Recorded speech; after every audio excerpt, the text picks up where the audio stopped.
une saison qui est axée autour du lyrique, du symphonique, de la danse, du jeune public, du théâtre et plus. Et donc le lyrique, il va y avoir 6 titres majeurs dans la saison, 5, en tout cas 4 ou 5 qui sont du grand répertoire. Je pense au Rigoletto de Verdi qui va être mis en scène par Guy Hostin.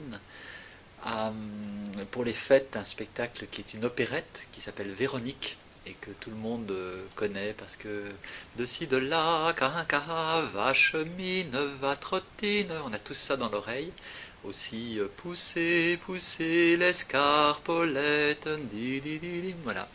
On connaît tout ça, enfin j'espère qu'on connaît tous ça, même si c'est pas forcément très familier des générations les plus jeunes.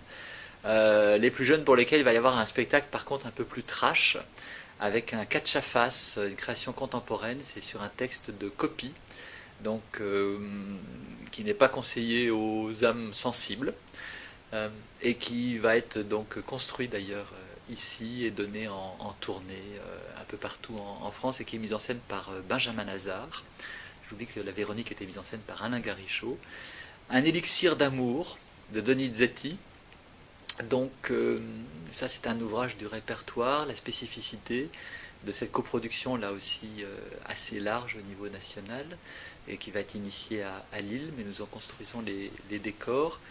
C'est la mise en scène donc de Richard Brunel, qui est un enfant du pays, qui vient d'être nommé à Valence. Voilà, ça sera sa première saison lui aussi l'an prochain. Nous sommes amis, j'ai produit déjà un spectacle, un Albert Herring qui a fait couler beaucoup d'encre, qu'il a mis en scène quand j'étais à l'Opéra de Rouen.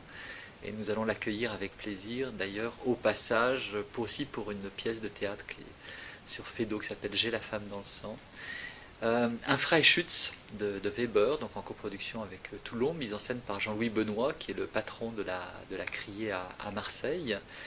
Et pour finir la saison, une grande coproduction internationale avec Madrid, Trévise, Reggio Emilia, Sofia, Liège, donc, qui est initiée au Teatro Real à Madrid, et qui s'intitule La Vera Costanza, et ça c'est un ouvrage peu connu de Haydn.